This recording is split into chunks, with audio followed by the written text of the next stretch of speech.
Every B2 learner should know this vocabulary hack. I personally hate the word hack because it implies something that is effortless or quick. But the truth is that knowing this kind of hacks your vocabulary because this topic is amazing and essential for every B2 learner to master. So today we're going to be talking about word formation. Right here, as you can see, this is our deep dive on word formation. This is a lesson that I've prepared specifically for B2 level learners. So if you are interested in getting to B2 or solidifying your existing B2 level, this lesson is for you. It's a deep dive, so we're going to be covering a lot today. Word formation. This deep dive basically has 3 sessions that I'm going to be covering with you today. So first of all, we're going to be covering a little bit of theory. I'm going to explain to you what word formation is, how it works.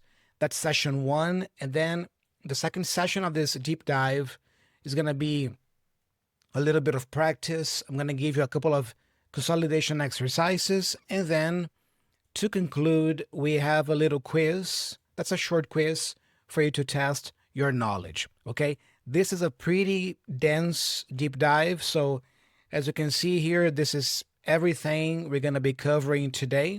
There is a lot to unpack, and I'm really excited about this because, it's going to be great running this deep dive with you. So make sure you're comfortable, get your notebook or notepad, a pen, pencil to take notes because, you're going to be taking lots of notes. So this is the first deep dive lesson here on the channel aiming at B2 level. Okay. Before we get started with the deep dive, don't worry, the lesson is going to start soon. Let me invite you to download the B2 Edge app because today, for example, I'm going to give you theory. And theory is great, but theory without practice is useless. The B2 Edge app is a great companion app to help you be consistent with your practice. Every day, the app gives you a set of activities for you to do, all of them tailored at B2 level. And first of all, the app helps you be consistent with your daily practice. So as long as you have 20 to 30 minutes per day for your English practice, the app is going to help you with that. And also with the app, you will stop feeling lost when it comes to what topics to study in order to get to B2, because there is a structured curriculum at B2 level that the app walks you through every day. So every day you are presented with the vocabulary, with the grammar that you need to know and study and master in order to reach B2. So the app is a great companion for that, not to mention the AI speaking coach. With the AI speaking coach, you can simulate various scenarios. You can do role plays there to practice your speaking. So theory is great. These deep dives are exactly for that. First, you need the theory to learn about the topic, but then you need a place to be consistent with your studies and also for practice. The app is exactly that. So link in the description for you to learn more about it. I highly recommend you try it because it's going to help you tremendously if you are serious about getting to B2 level. All right. So without further ado, let's get started here with our deep dive of the week, the word formation deep dive. So session 1 is the theory. Let's talk a little bit about what is word formation. What is word formation? I like to say that word formation is the art, the skill of forming new words from existing ones. And the way to do that is by using affixes. Affixes are prefixes and suffixes. A suffix is added to the end of the word, and a prefix is added to the beginning of the word. By adding prefixes or suffixes, you change not only the word class, the type of word you have there, but also the meaning. Okay? So let me give you a few examples here in practice, word formation in practice. As you can see here, there are 4 main word classes in English. We have nouns, we have verbs, adjectives, and adverbs. So, for example, I have here 3 nouns. perfection, beauty, and success. From those words, I can form other words. For example, if I want to turn them into a verb, I can do like this. Perfection becomes perfect, to perfect something. You see, now it's the verb. That's the action. Beauty becomes beautify. Right here, beautify. By the way, did you know that word? I'm sure you know the word beauty or even beautiful, but what about beautify? Yeah, beautify is the verb for beauty. You know, it's about making things look prettier, right? Then we have success, which becomes succeed. You see, so this is word formation in practice. I have a couple of nouns and then I turn them into a verb now. Now the word class changes. So perfection becomes perfect. Beauty becomes beautify as the verb. And success becomes succeed. All right? You perfect a skill. You beautify maybe a place. Or you succeed in your career. You see? But we don't have only verbs. We also have other classes, right? So what about the adjectives, right? So if I want, I can just, let me just grab that and copy that here now. Look. First of all, the adjective for perfection and perfect is perfect. This is actually really cool because the pronunciation changes, right? Take a look at this. You see, the verb, the stress syllable is on the fact syllable, the second syllable. So I say perfect, perfect. However, however, the adjective form, the stress is in the first syllable, okay? So now I say perfect. You see? So perfect with the stress on the first syllable, that's the adjective, okay? Perfect with the stress on the second syllable, that's the verb, okay? Then what is the adjective for beauty and beautify? You know, right? So beautiful, right? Beautiful is the adjective for beauty and beautify. And what about success? We have success, the noun. We have succeed, the verb. What about the adjective? We have successful. Oops, excuse me. Right here. Yes. Successful. There you go. All right. So now I have transformed those words into adjectives. Perfect, beautiful, and successful. Finally, we have the adverbs. Right? Right here. So how can I turn these words into adverbs? First of all, I'm going to add "ly." That's it, actually. There's even a second of all. It's just, you just add "ly." So the suffix for adverbs of manner is "ly." I'm going to say perfectly. You see? Perfectly. And then beautifully. Notice that the original word beautiful already has the L at the end, right? So by adding the suffix "ly," now the word beautifully is spelled with two L's. Got that?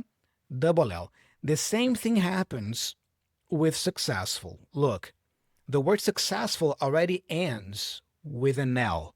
So I just add the suffix "ly," and now successfully is written with double L. That's how you know if you write a word with double L at the end or not. You see? Because when you add suffixes or prefixes to the word, you never eliminate any letters. You just add them up. Okay? So beautiful has an L, plus the L for the suffix ly, beautifully is going to have two L's. Got that? So there you go. Here, I have all the possible forms. So let me just draw a little arrow as well because it's nice, right? So perfect becomes perfectly, beautiful becomes beautifully, and successful becomes successfully. All right? So you see how cool. I started with 3 words, 3 nouns: perfection, beauty, success.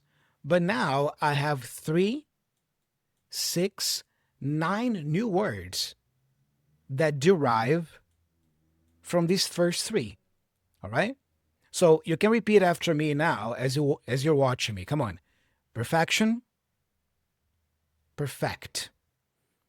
Beauty, beautify. Success, succeed. Then we have perfect, perfectly. Beautiful, beautifully. Successful, successfully. Okay? So this is word formation in practice. All right?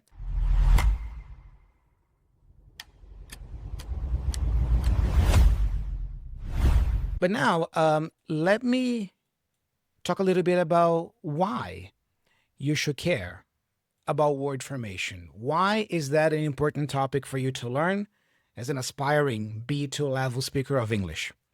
Let me give you a couple of reasons. First of all, the first benefit of word formation is that it reduces your word count. Let me demonstrate. Let's say, for example, I want to say do again. Okay? You have to do something again. But you don't have to say do it again. I can just use a prefix re, and then I can go do. You see, redo. So to redo something is to do it again. But now I only have one word. You see? What about this one here? Not aware.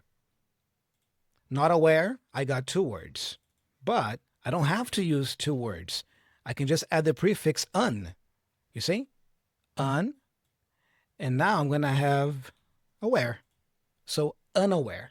So I can say I was not aware of this, or I can say I was unaware of this. Okay?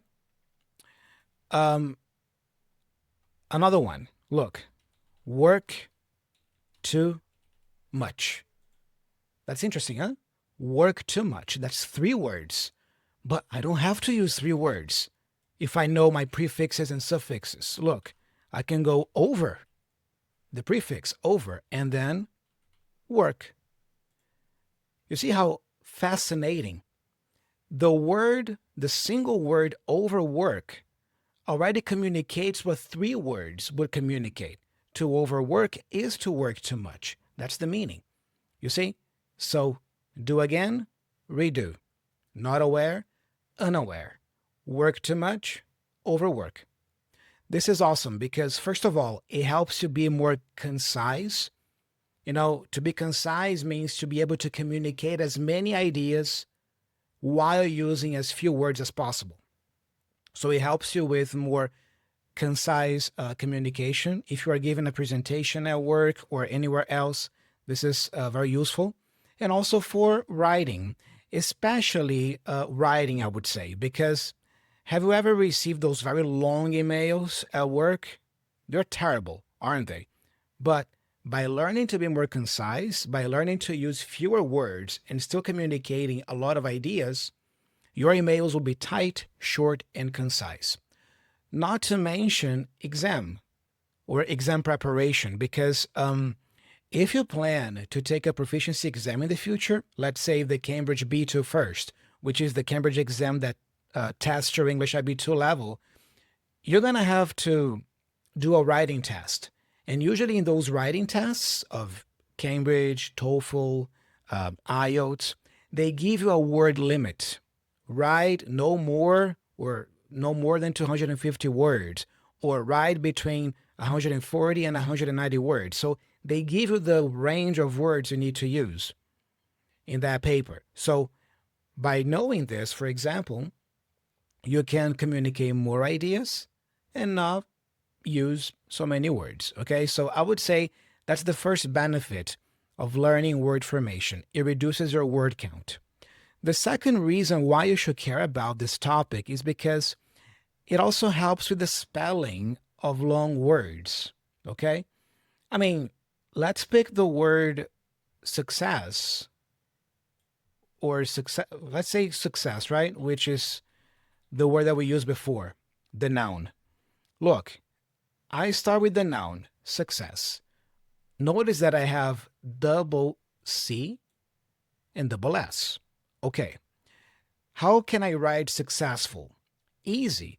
All I have to do is keep the root success and add the suffix full. That's it. It's like a puzzle, a jigsaw puzzle that you're doing here, you know? So the word, becomes successful.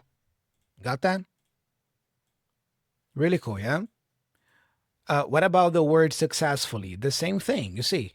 I start with my root, the noun, success. Then I add full. Then I add another suffix, which is the li suffix for the adverb. You see? Now I have successfully. You see? Success, full, li. You got it. So by knowing word formation and prefixes and suffixes, it's much easier for you to spell words correctly and not miss the double letters, for example, because English words, many of them are full of double letters, right? Double C, double S, double L. And then you might ask yourself, okay, does this word have double L or just one L? Now, with word formation, you know better, okay? Also, this is a crazy word, okay? But check it out. I have anti, that's a prefix. Dis, that's another prefix, okay? Then I have the root, establish, all right? So right now I have anti-dis establish, okay?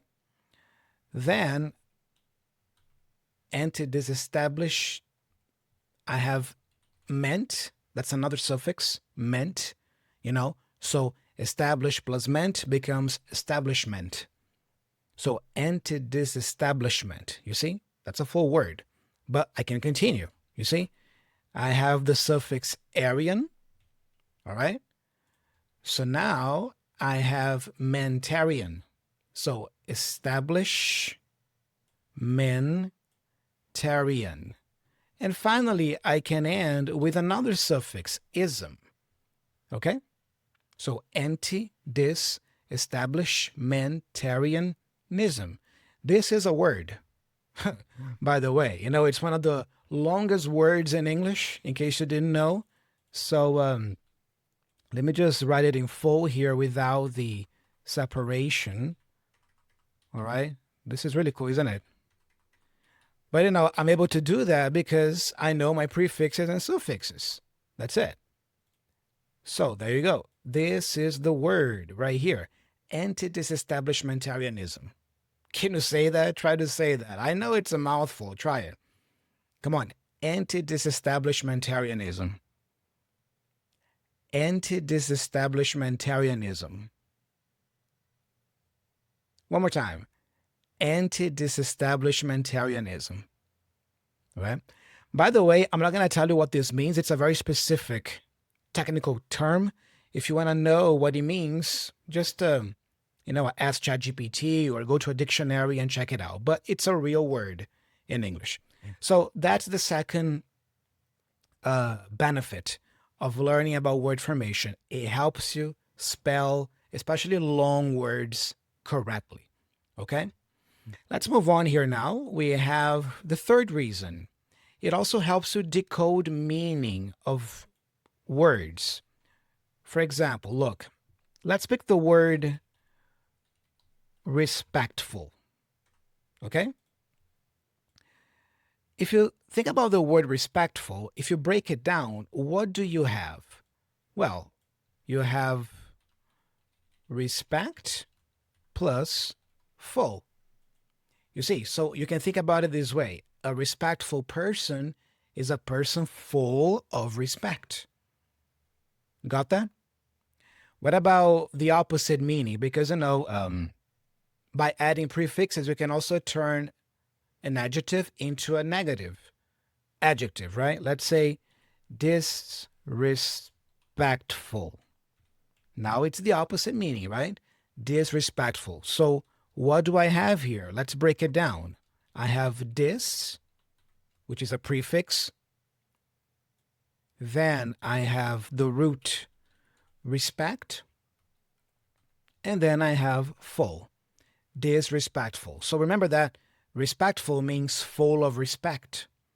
The prefix dis means not, the opposite. So disrespectful pretty much means not full of respect.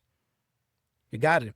So I know this is a simple example, but by knowing what full, dis, li, meant, mean, it helps you look at a word and know instantly the meaning and also what kind of word it is.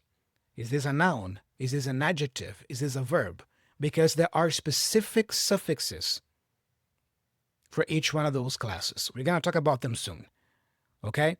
So that's the third benefit. It helps decode meaning. All right? And there is one other benefit, I would say, to learning word formation, which is basically, as we are talking about here so far, right? Take a look at this first box here, right?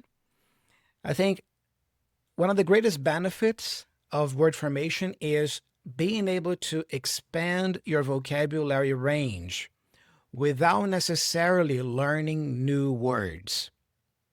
That's what we are doing here now. We are not really learning new words per se. We are learning new forms of existing words we already know. You see, so I know the word perfection, beauty, and success. I know these three words. But by using word formation, I can expand the list of 3 to now a list of 3, 6, 9, 12 words simply by adding prefixes and suffixes. So I would say that word formation is a great way for you to expand your vocabulary range without necessarily learning new words, but learning new forms of the words you already know. Make sense? Great. So far we have discussed what word formation is, also the 4 main word classes that the English language has: noun, verb, adjective, and adverb. And I gave you a few reasons why you should care about this topic, why you should study and master word formation. All right? But now let's be even more surgical. And now I'm going to give you exactly which suffixes are usually for nouns, which suffixes we use for verbs, which ones for adjectives, and which ones for adverbs. Once you know this list, it's going to be easy for you to look at a word and know exactly what kind of word it is. Are you ready? Let's go.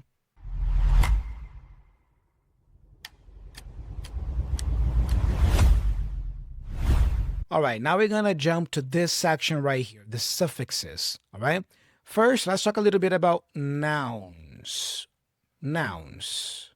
Look, what do we use nouns for? We use nouns for 2 things mainly. First, let me grab my pen here, because to name things. Table, book, pen. So look around you right now in the room where you are, and start naming the objects around you. All those names are nouns. So nouns are what we call, okay? What we call things, and even what we call people, all right? So computer, screen, video, teacher, light, guitar. All these are nouns. But for the sake of this lesson specifically, you see, this is a B2 level lesson. We're going to focus more on the second use of nouns, which is to talk about abstract ideas, the state of something or the condition of something. For example, happiness. Happiness is a noun. It's the noun for happy. Happy is the adjective. So happiness means the state or the condition of being happy. Got that? Intelligence, the same thing. It's a noun, which means the state or condition of being intelligent. And purchase, the action is to purchase something, right? Or to buy something. But what do we call that situation or that abstract event? We call it a purchase. You see? So nouns are used for naming things and mainly talking about abstract ideas. All right? Let's move on here. Now let me give you some of the main suffixes that are formed, or actually that form nouns, excuse me. The first one, iety, as you can see here. So sobriety, you see? If you see a word with this ending, with this suffix, you know it's a noun. Or is another one, like orator. An orator or an orator is a speaker, a public speaker, all right? For example, Martin Luther King was a great orator. He was a great speaker, public speaker, all right?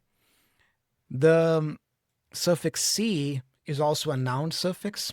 So I have secrecy, okay?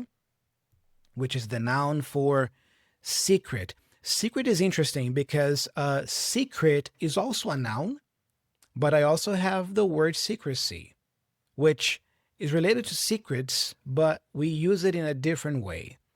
For example, I can say that the reason why some marriages fail is because there's a lot of secrecy in the relationship. You see? I could say that the reason is because there are many secrets between the two people. That's fine. But you can hear that secret and secrecy, they are at different levels, right, of sophistication. The word secrecy is much more advanced, much more B2, C1 level than secrets, right? There's a lot of secrets. Actually, excuse me, there's a lot of secrecy in the marriage or in the relationship. We also have ation, like altercation. That's a fight, all right? It could be a verbal fight, a verbal altercation, or even a physical fight or physical altercation. Then we have like closure, for example, and then ation for precision. So repeat after me, come on. Sobriety,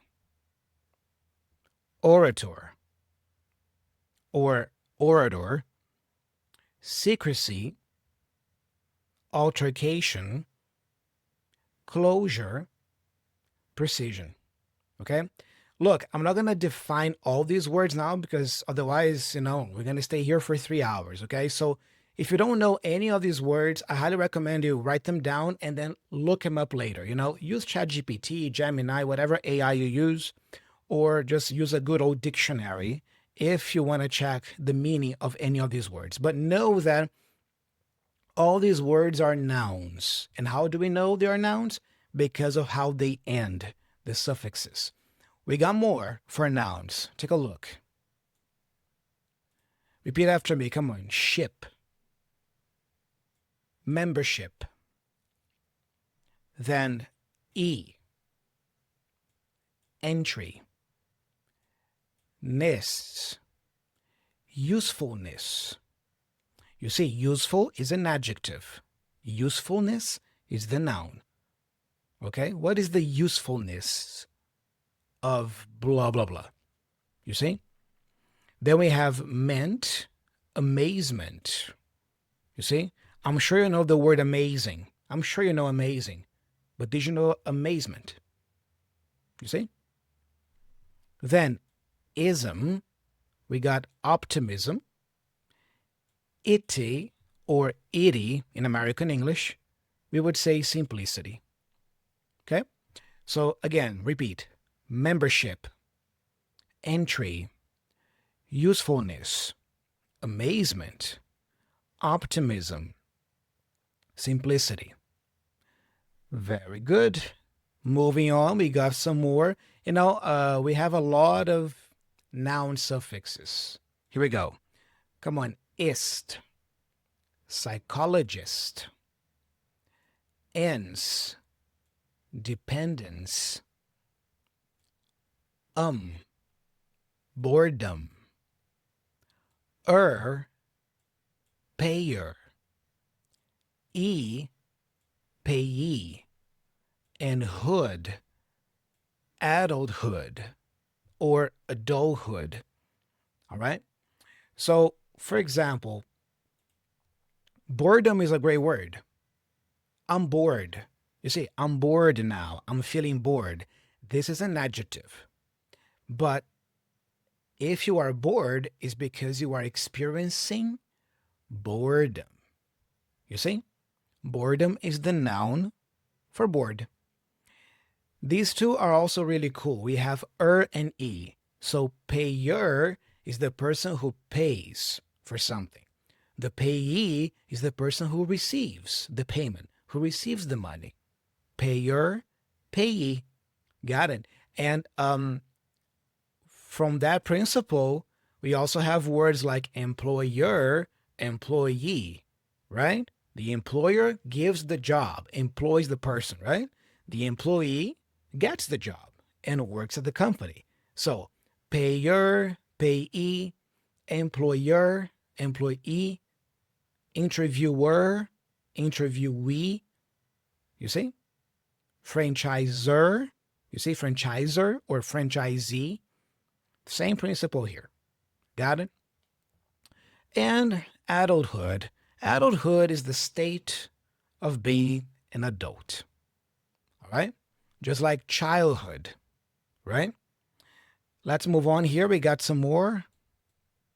We're almost done with the nouns. So, ans, significance.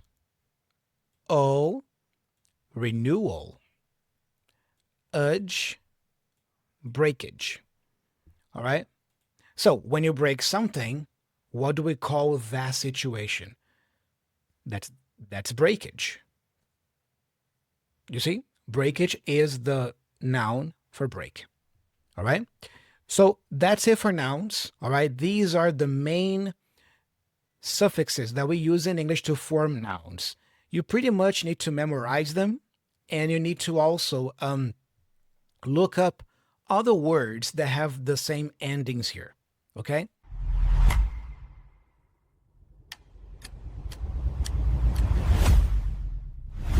The next word class is verbs right here. So, what do we use verbs for? We use verbs to express actions, all right? And also some states. Why? Because states can be related to feelings, thoughts, opinions, and senses. For example, let me see if I can write something here. Let's say play, work, and drink. All right? Look. Let me just, what's happening here? Wait. Something's going on here. What's going on here? I can't edit it. Wait a second here.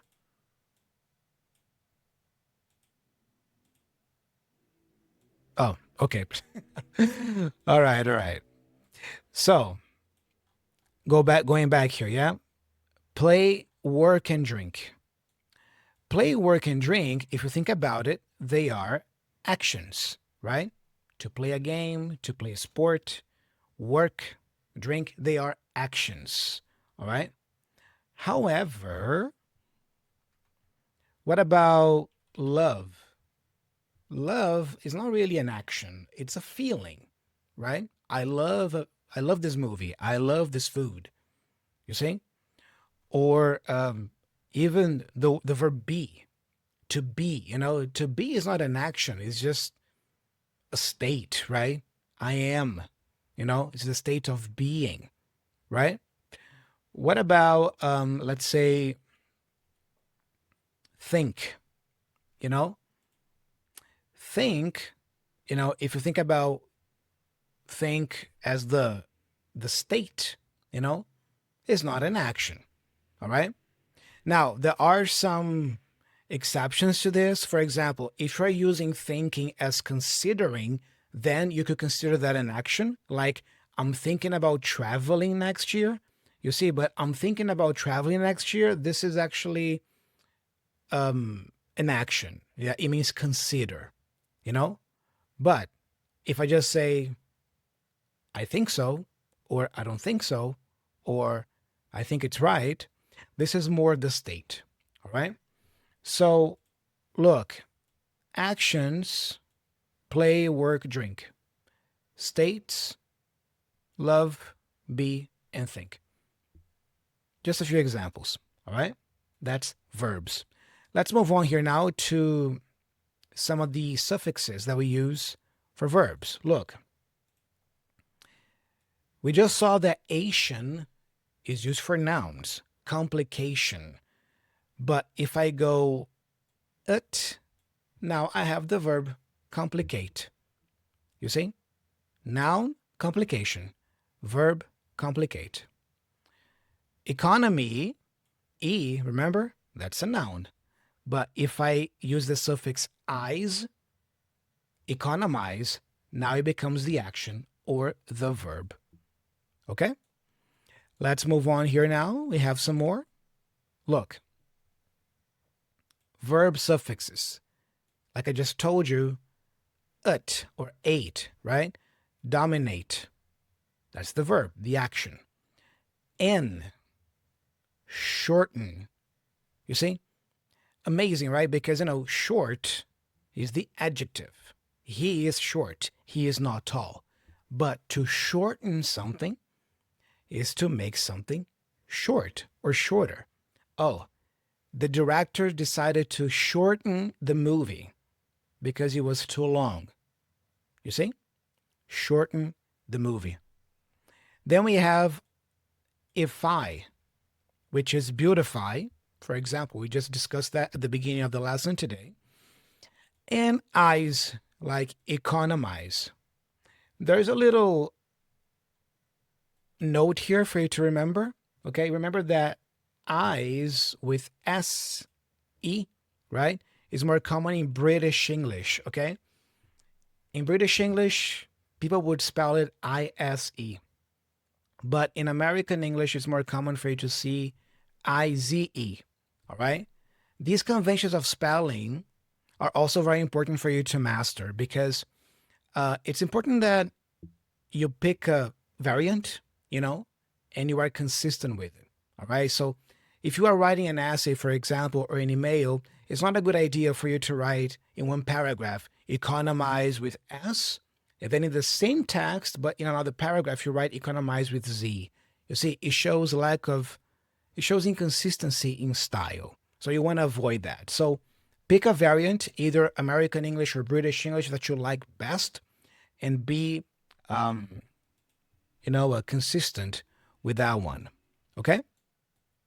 So here are some examples, especially with the suffix N. Repeat after me. Come on. Week, weekend. Deaf, deafen. Sweet, sweeten. Fat, fatten. Really cool, yeah? So, a weak person is not strong, right? But if you eat fast food every single day, that's going to weaken your body. You see? That's going to weaken your immune system. What about sweeten? You see? I put some sugar in my coffee to sweeten my coffee. Got it? So these are all actions or verbs, weaken, deafen, sweeten, fatten, shorten. All right? Further examples here. You can repeat after me. Come on. Bright, brighten. Wide, widen. Worse, worsen. And sad, sadden. That's really cool, yeah? Because, let's pick worse, for example. I can say that things have gotten worse. I can say that, and then I'm using worse right here. Things have gotten worse. Fine. Or I can say, this situation has worsened everything. You see, now I'm using the verb. This situation has worsened everything. Or things have worsened in the last 2 decades. Or let's say technology has worsened some things. You see? So you are using it as a verb. What about widen? To widen means to make something wide. All right? Or sadden. That's a verb. This movie saddens me. You see? Usually a B1 learner would say, oh, this movie is sad. This movie is so sad, which is fine. But a B2 and C1 level learner might also say, wow, this movie really saddens me. Or I was saddened when I saw that movie. You see the difference? Same word, but it's just a different word class, a different formation. All right? Moving on here. This is also important to point out. Sometimes we have some unusual spellings, okay? For example, strong, that's the adjective. I don't know if I can write it here because I'm using a mouse here actually. So strong is the adjective, all right? But strength is the noun. You see? The spelling is a bit different. And the verb is formed from the noun here. So strengthen is the verb.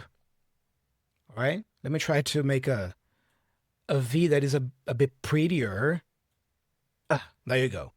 So strong, adjective. Strength, noun. And strengthen, the verb. For example, he is a strong man. He is a strong man because he has a lot of strength. And the reason why he has a lot of strength is because he goes to the gym every day to strengthen his body or to strengthen his muscles. You see, and then, it's kind of cool for you to do what I'm doing now. Yeah, just use the same word pretty much, but in different forms in the same paragraph or with the same idea, just to practice. All right. The same thing happens with long. Long is the adjective, length is the noun, and lengthen is the verb. To lengthen something is to make it longer. To lengthen is the opposite of shorten that we just saw. Then we have high, height, and heighten. Okay? So let's practice the pronunciation of these words. Repeat after me. Strong, strength, strengthen. Long, length, lengthen. High, height, heighten. All right? Very good. So this concludes the second section here of suffixes, which is the verbs. All right?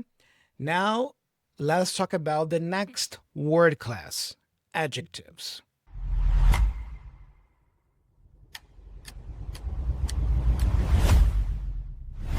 Very nice. Now we have adjectives. So, what do we use adjectives for?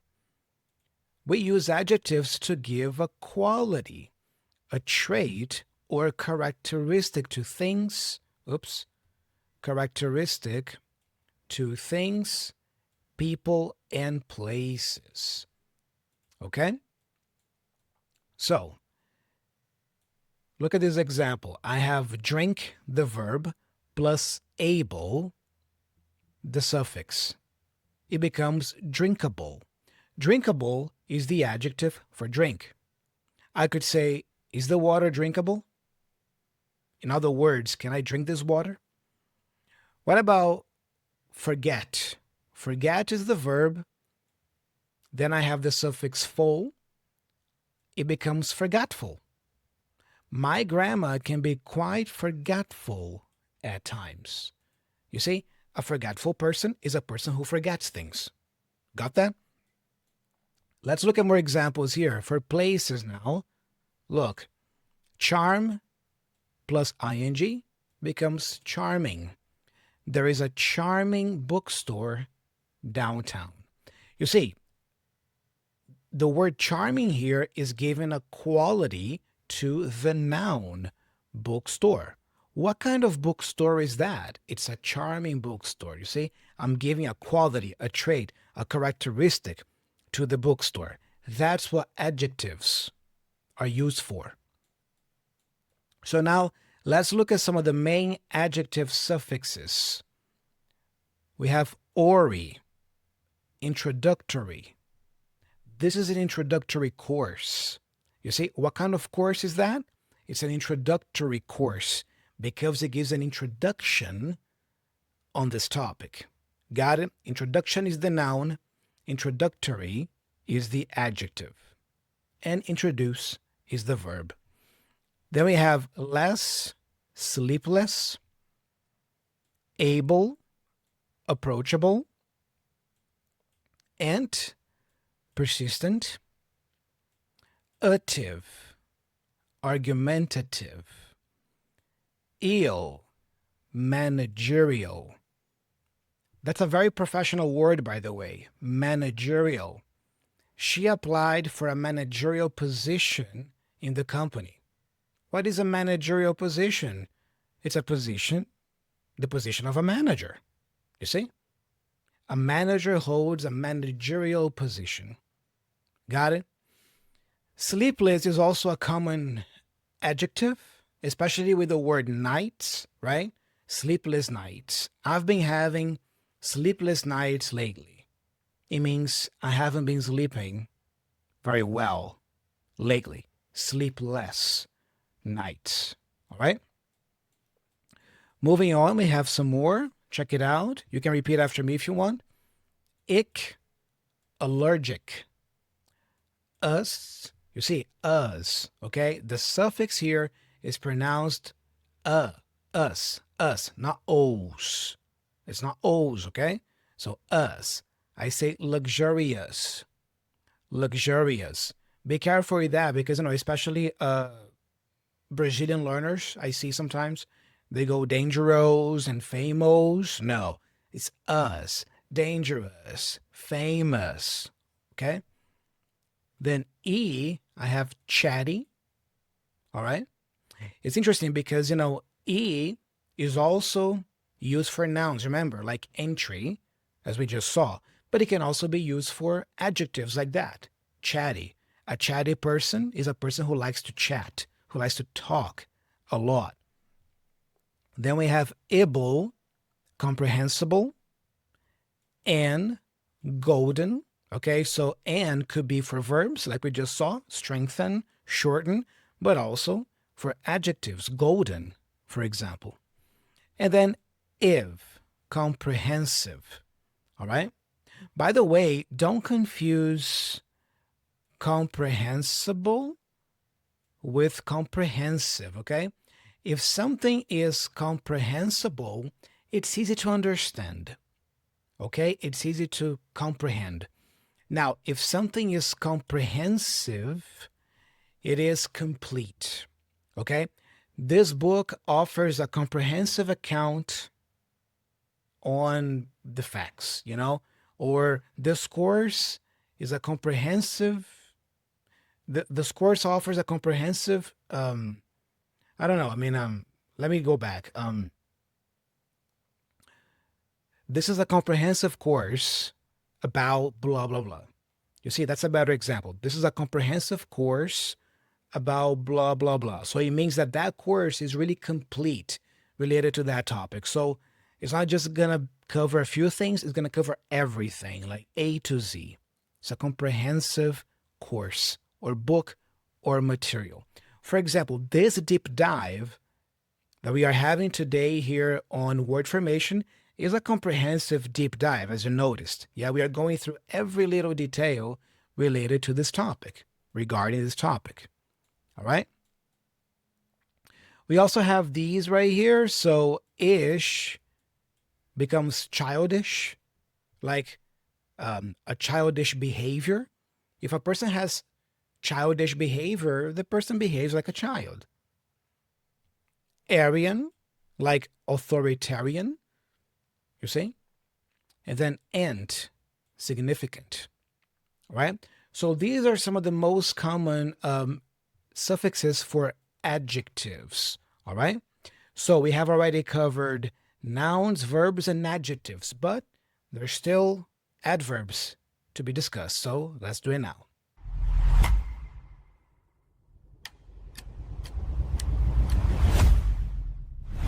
All right, time for the adverbs. So let's quickly discuss the last word class we have.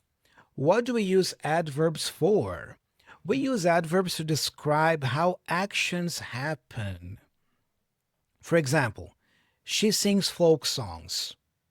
All right, but if I want to know or communicate how she sings those folk songs, I can use an adverb like beautifully.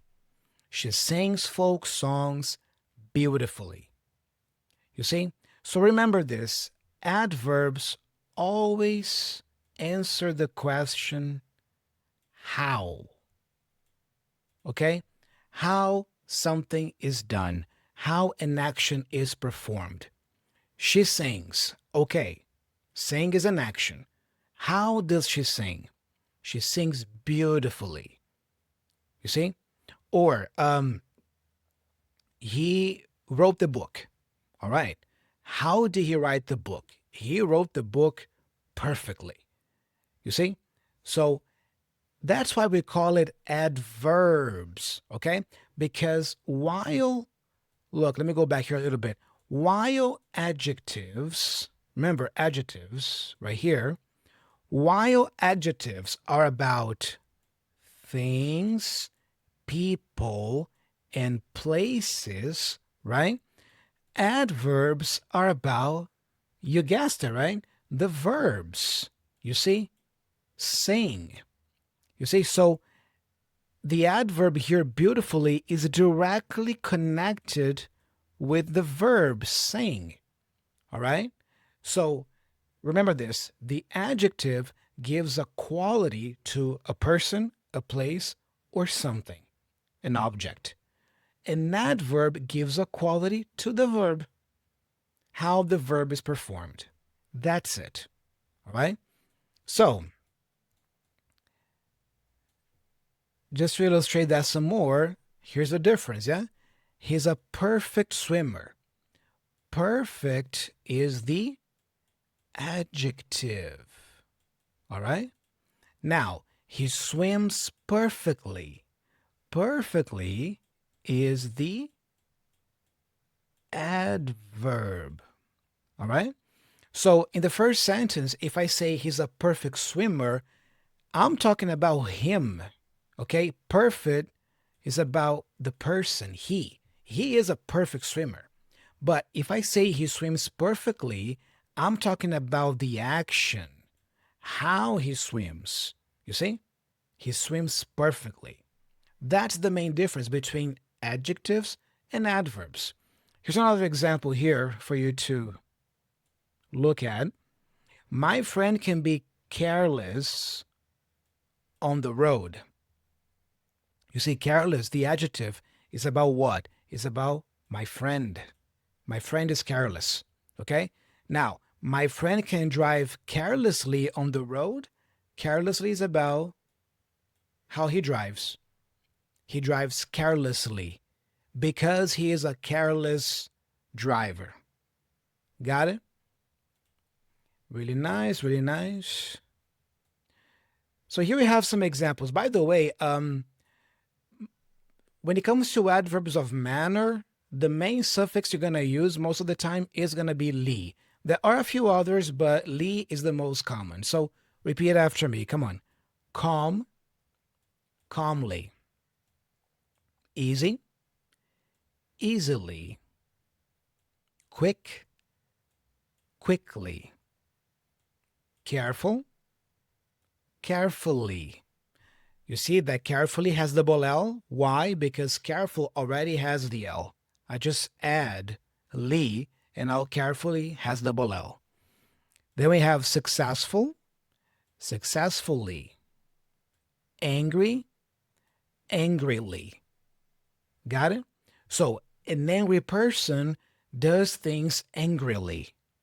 All right? A careful person does things carefully. Got that? We have some more here. Repeat after me. Suspicious, suspiciously. Brutal, brutally. Hopeless, hopelessly. Scientifical, scientifically. Productive, productively. Cautious, cautiously. All right?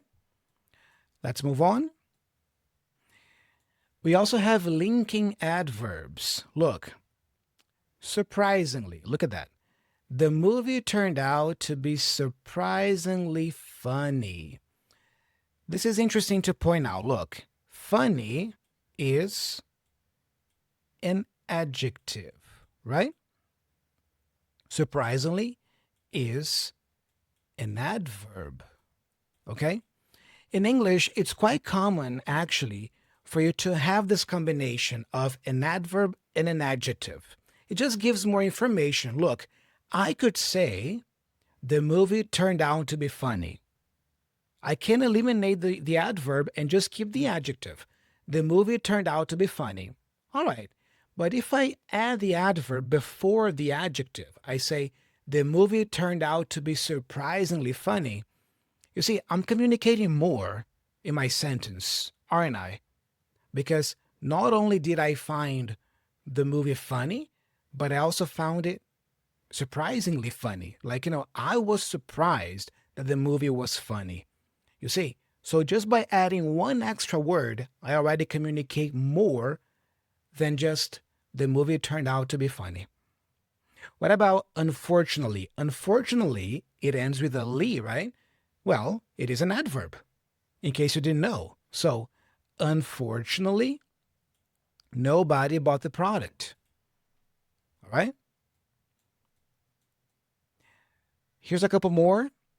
She's an expert in her field and is paid accordingly. You see? She is paid accordingly to her position. What about consequently? Nobody bought the product.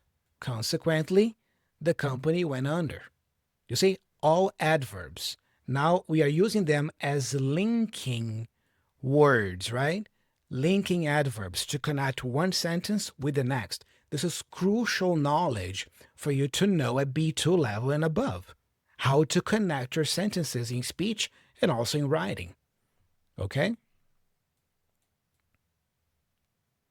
We have conversely, which is quite advanced actually. I would say it's even could be considered a C1 level word, not even B2. Look, poor health is accepted as an attribute of normal aging. Conversely, youth is depicted as a time of vitality and good health. So conversely is a more advanced version of however. It's a contrasting linker. Poor health is accepted as an attribute of normal aging. On the other hand, however, conversely, youth is depicted as a time of vitality and good health. You see, I am contrasting two things here, getting old with being young. Because I'm contrasting, I'm using conversely. Okay? Now, we have a couple other suffixes for adverbs. Yeah, it's not just li. For example, we have word, like downward, upward. Look at the example. While taking off, the plane moves upward. You see, upward. How does the plane move? The plane moves upward. We also have wise, like in clockwise. Turn the knob clockwise. You see, how should I turn? You should turn it clockwise. So remember, the adverb always refers to the verb of the sentence. All right? Remember, I'm talking about adverbs of manner here, specifically, not other types of adverbs. Okay? So that's it. We've just covered the 4 main word classes, right? So we've talked about nouns, we've talked about verbs, then adverbs right here, and finally, actually, excuse me, not adverbs here, but adjectives. Where's my pen? Where's my pen? No, I need my pen. Okay. So adjectives right here, and now adverbs, okay? These are the 4 main classes of words for you to master, all right? Now, what I really recommend you do, now that you know these, is look up for other example words with those endings, For example, we saw that meant is a common suffix for nouns like amazement. Look for other words that end with meant, like employment, for example. You see, that's also a noun. All those words that end with meant will be nouns most of the time, What about, let's see another one here, weaken, right? Weaken is a verb. It ends with N. Look up more verbs that end with N. You see, so start making a compilation, of other words, or start noticing these suffixes everywhere. But there is something else we haven't discussed yet before we move to the practice, which is really important. Prefixes. We've only been discussing suffixes, right? But what about prefixes? Up now.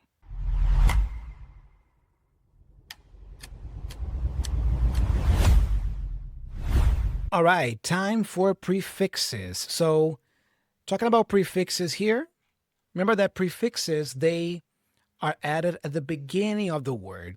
Usually prefixes will change the word to its opposite meaning or something similar. Look, common prefixes we have in English include dis, il, am, in, and un. All right? For example, ambitious. By adding the prefix un right here, I have unambitious. Likely becomes unlikely. Reliable becomes unreliable. Okay? So let's do this one together now. I think it's better for me to also eliminate un, yes, so we know we've already used it. So let's start here with experienced. We're going to use in, okay? Oh, it's white. No, cannot be white. Has to be black now. Okay, so inexperienced, okay? Then we have indecisive. And finally, we have intolerant, okay? Notice that in each line, I'm using the same prefix, okay? Inexperienced, indecisive, intolerant.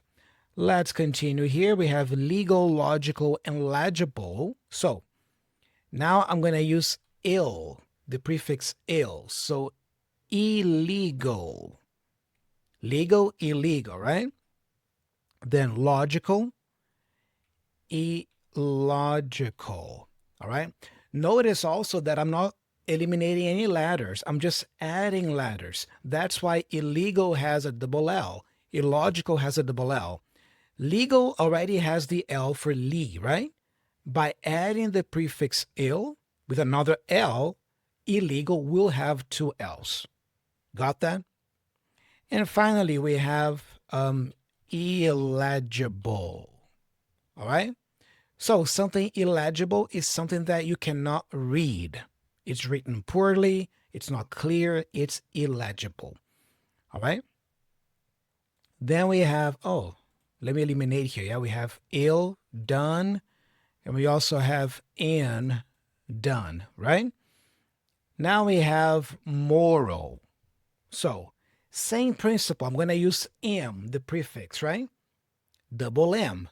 It's the M for the prefix plus the M of the word. So, immoral,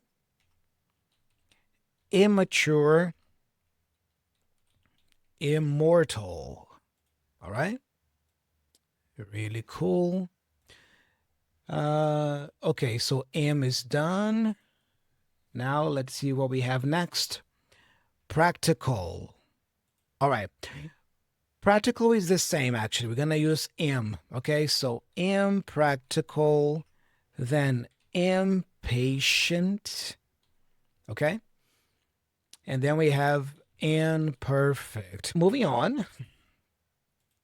Regular, responsible, and relevant. We have irregular. Again, all double letters because I don't eliminate anything when I add prefixes. So irregular, irresponsible, and irrelevant right here.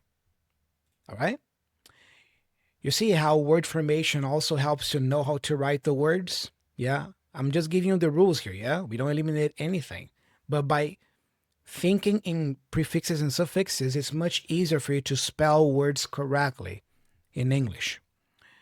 Finally, we have the last line, right? So, dishonest, then disobedient, all right? And then dissatisfied.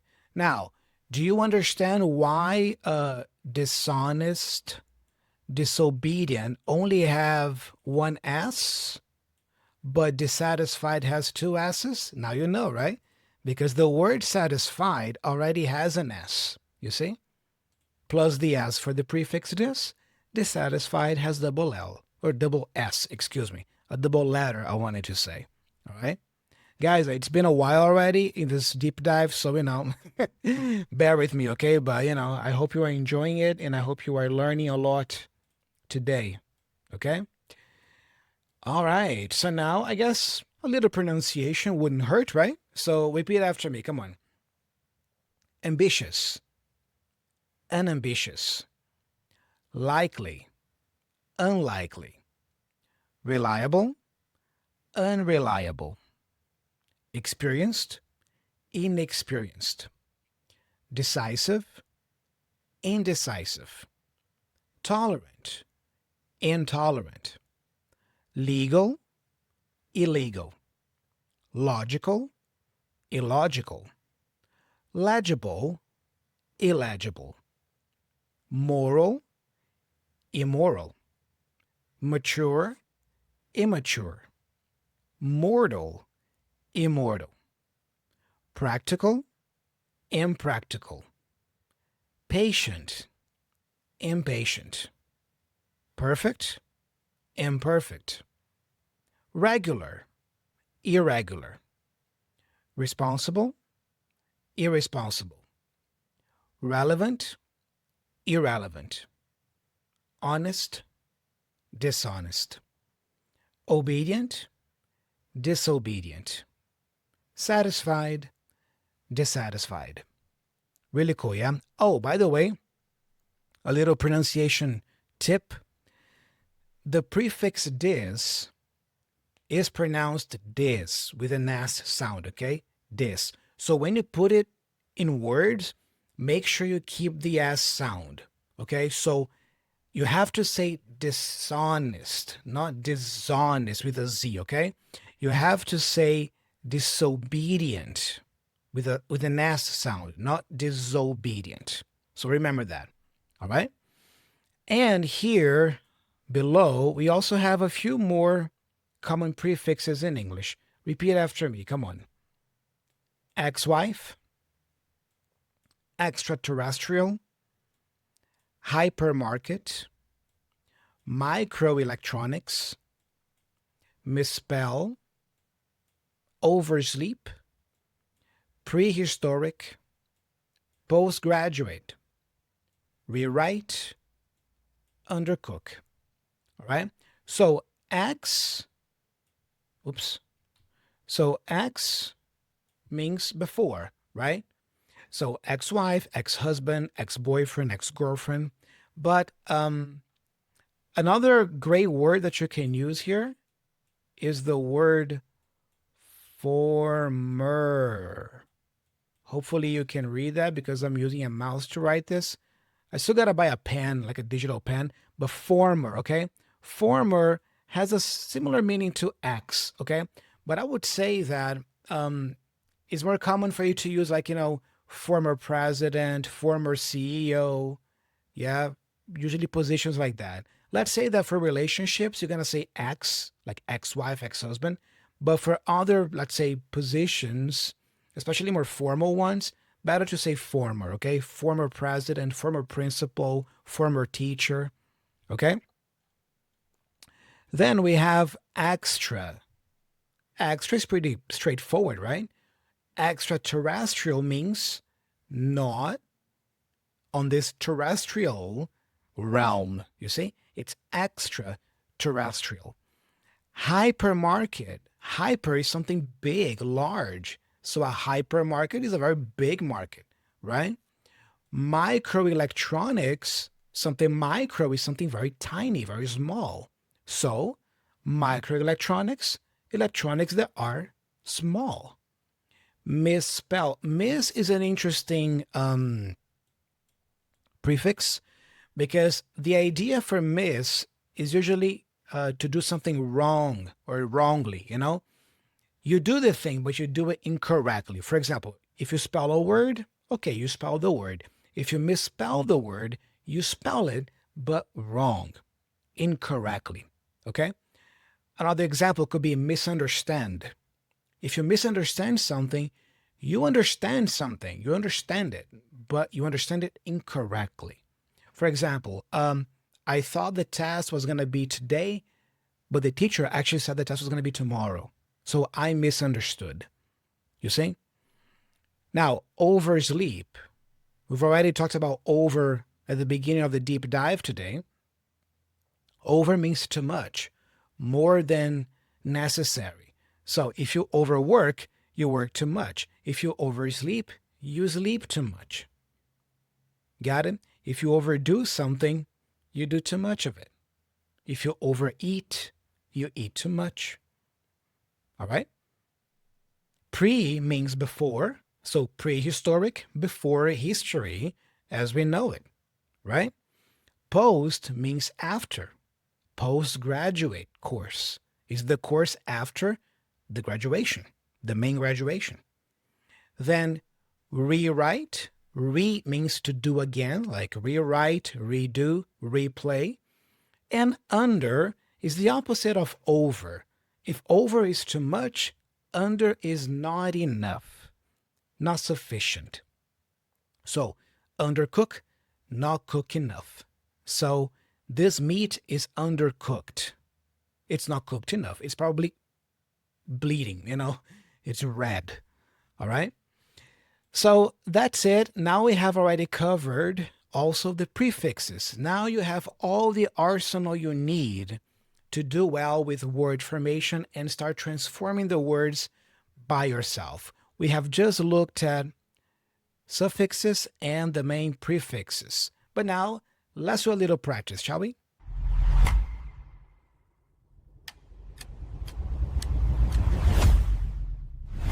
Very nice. So now let's do some practice here. I have a couple of exercises for us to do together. So notice that I have here a little text about circus performers. All right. Basically, what we have to do here is we have to use the word at the end of each line, but we have to transform that word either by using a prefix or suffix in a way that fits the gap in the sentence. And here's an example. Here is some brief information Okay, so inform, the verb, becomes information, the noun. By the way, this is a typical exercise that you encounter on the Cambridge exams. Okay, when you take Cambridge B2 first, C1 advanced, or C2 proficiency, you have this exercise as part of the reading and use of English paper. This is part 3, word formation. All right, so let's do that.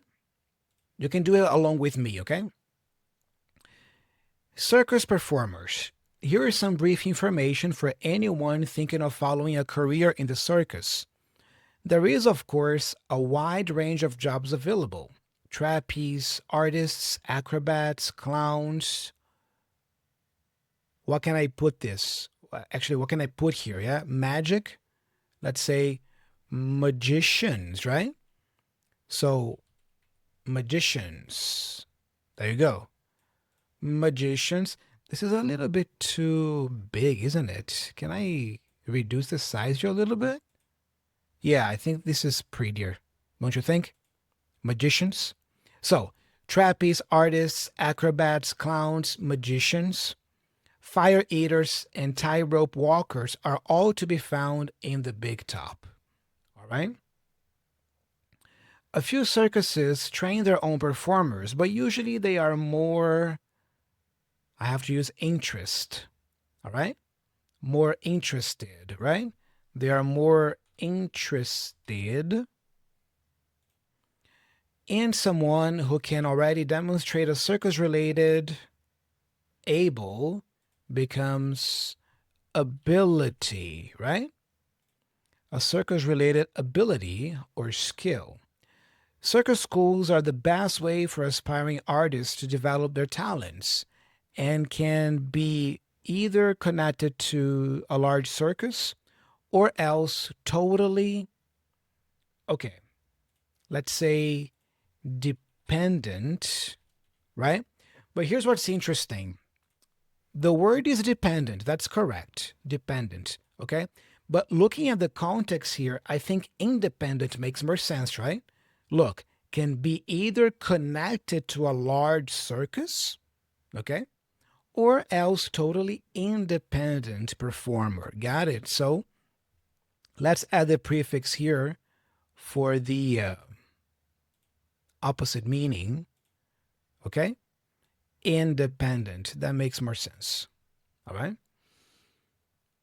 Circus performers need to be physically fit and possess the necessary mental strong, right? What's the noun for strong, remember? You got it. Strength, right? Strength. The necessary mental strength, all right, to cope with the intense training and obvious demands on the job or of the job. They're also flexible and able to adapt easily, right? Adapt easily to new situations, particularly as circuses are frequently on the move. Additionally, for many jobs within the circus, good concentration is essential. Fire eaters and acrobats cannot afford to be careless, all right? As mistakes can have disastrous, so disastrous, like that, disastrous consequences. All right? Disastrous. Good. So, I think I'm going to make it a little bit small here, everything, because, this looks prettier, doesn't it? Take a look.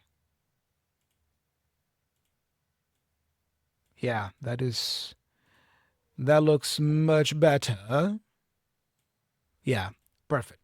You see, so we just concluded the first exercise for today.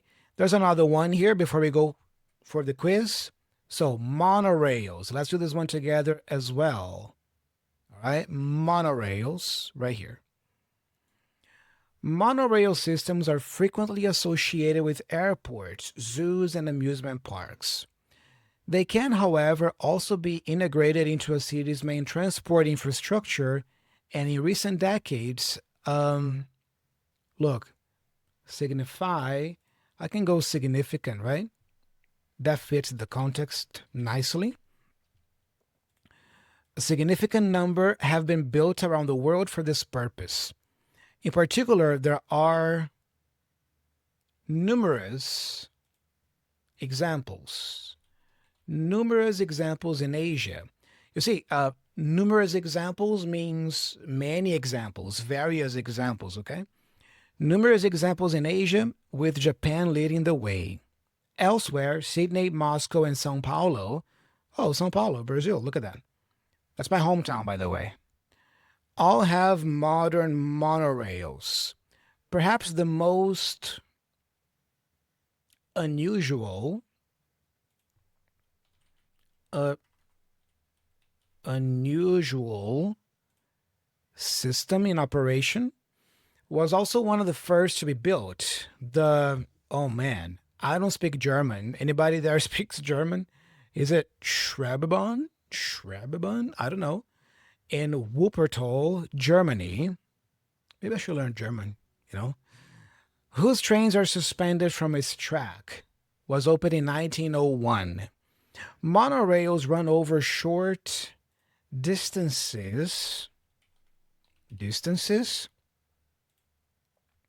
providing a quick and efficient method of urban transport. Supporters point to their... Look, impress is the verb.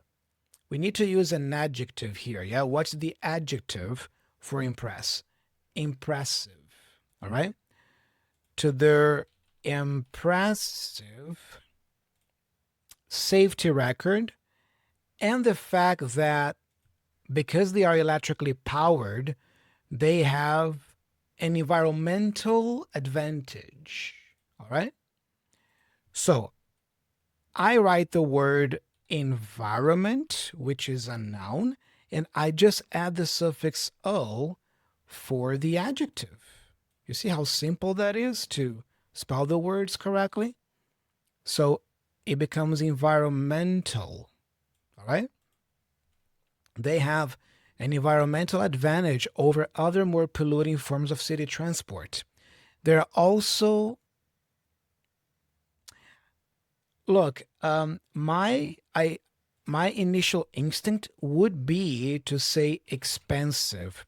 But if you look at the whole context here, it doesn't make sense to say expensive, but the opposite makes better sense. Inexpensive. All right? Because of the word also. Oh, that's too big. 48, maybe? Yeah. So something inexpensive is something cheap. It doesn't cost a lot of money. They are also inexpensive to operate.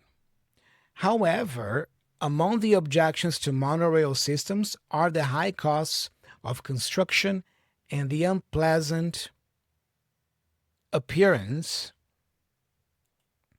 of the elevated track. So, appearance, like that. All right?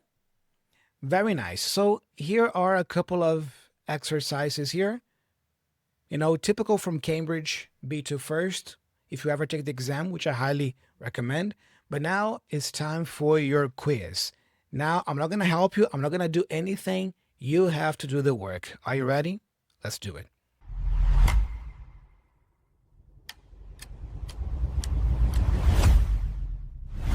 Very nice. Moment of truth. Now it's time for your quiz. Right here. Make sure you pause the video if you need to. But basically, you have to do the same thing, right? But now, instead of a paragraph, it's just isolated sentences. So, look at number 1. The tech company announced a massive blah, blah, blah in their quarterly infrastructure budget. You have to use the word invest, but how can you transform the word invest so it fits the gap? Okay? So now I'm going to give you a moment for you to do this. Pause the video now, write it down on a piece of paper or on your phone, and I'm going to show you the answers in a bit.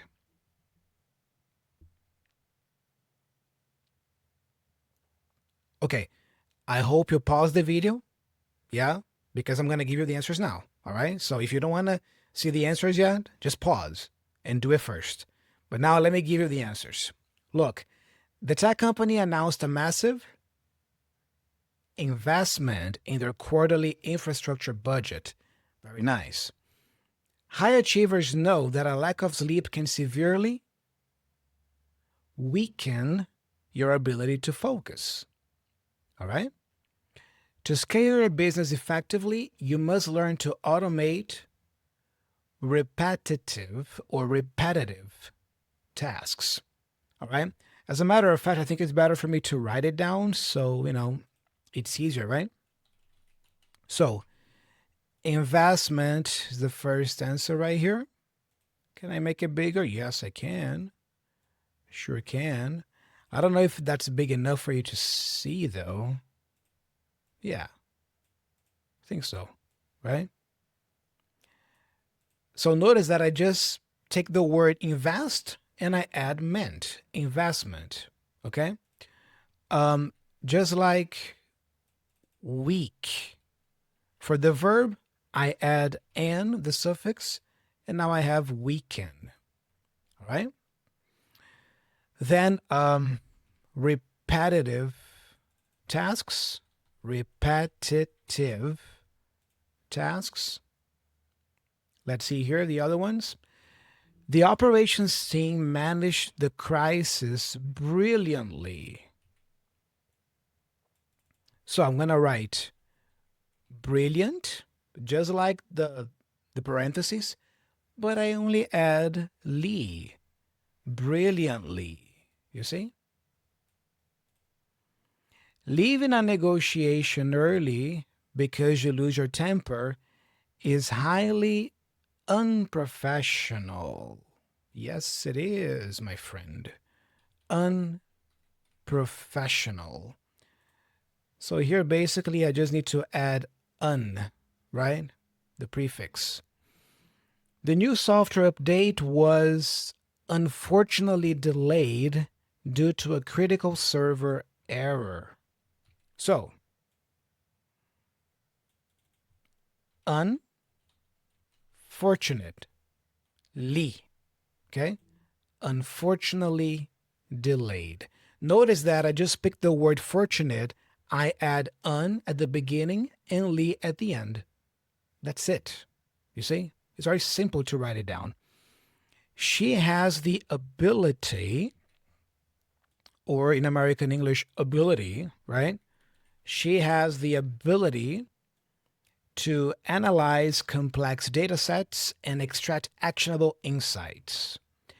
If you want to expand into international markets, you need to diversify your product line. So, diversify.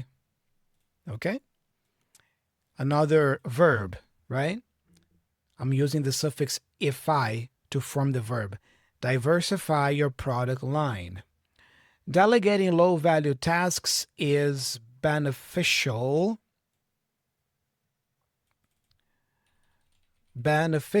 if you want to buy back your time. Finally, the contract was canceled because the terms were completely unacceptable, right? So, look, I can start with the word accept. Look, accept. I need to write unacceptable, yeah? So first of all, I just add the prefix "un."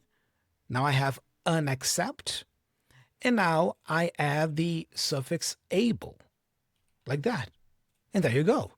I just wrote unacceptable. You see how I think about the word, I start with the root and then I start adding the pieces, the prefixes and the suffixes. All right? Oh, that's it, right? I think we're done. And there we have it. Look at everything we've done today. Woo! Are you alive? I hope so. Hope you survived. But yeah, this is everything we've covered, So we started today with a little bit of theory, talking about what word formation is, the four word classes. Then I gave you some reasons why word formation matters, especially at B2 level. Then after that, we covered all the main suffixes for nouns, then how to form verbs, adjectives, and adverbs. Then we moved on to the prefixes. Yeah. After that, we did a couple of Cambridge style exercises right here. Yeah. And then we ended with a quiz for you to test your knowledge right here. All right. So this is the deep dive on word formation. Now go on and start practicing that. I hope you enjoyed this deep dive. I hope you learned a lot today. But now, like I said, this is the theory, right? How can you put this into practice? First of all, like I said, make sure you look up other words that have the same endings, So look for other nouns with those suffixes. Look for other adverbs with "li," with other verbs with "an," with other words that have a "miss" prefix at the beginning or "dis," So start noticing those prefixes and suffixes everywhere, in the movies you consume, in the articles you read. Also, I would say make sure you also pay attention to how to form sentences, because, for example, the way you use perfection in a sentence is not the same way you use perfect or even perfectly. The cool thing about word formation is that the grammar also changes. The way you structure a sentence, if you're going to use a noun, is different than if you want to use a verb or an adjective or an adverb. So learning and studying word formation also helps you improve your grammar, because then you think, okay, I know the word beautiful. I know how to use the word beautiful, but how can I use beautify in a sentence? How can I use beautifully? How can I use beauty? That forces even your grammar to improve as well. And of course, check out my app, the B2 Edge. First of all, with the B2 Edge, you can practice that because you have an AI coach there that can generate exercises on word formation for you to practice.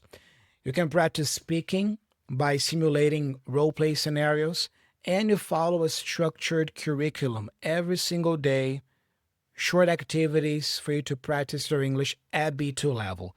The B2 Edge app is an excellent companion for the serious B1, B1 plus learner, or even B2 learner who wants to get to a solid B2 and C1 level of English. So link in the description for you to learn more about the app. If it makes sense to you, I highly recommend you try it out, And if you want to work with me one-on-one, I also offer one-on-one private coaching packages, but you need to apply for those. I don't accept anybody, It has to be a fit. So if you are interested in having my help with practice for B2 level, look at the description. There is a form for you to fill out expressing your interest. I'm going to analyze your answers, and then if it makes sense, I'll reach out to you by email. Don't forget to subscribe to the channel. Your subscription helps me tremendously because, it's a lot of work putting these lessons every week, So by subscribing, it's free. It doesn't cost you anything. And it shows that you want to keep seeing content like this. And it also helps the channel to grow even more. And last but not least, let me know what you thought about this video. I know this is a different type of video that I made today. It's much longer, much denser and deep, but I hope you got a lot of value out of it. But let me know in the comment section what you thought about this deep dive. Thank you very much for your attention. I hope you learned a lot. I'm Thiago, I'm signing off. If by any chance you want to keep learning more, I highly recommend you check out this video next. But now, if you want to take a break, it's also allowed. Take care.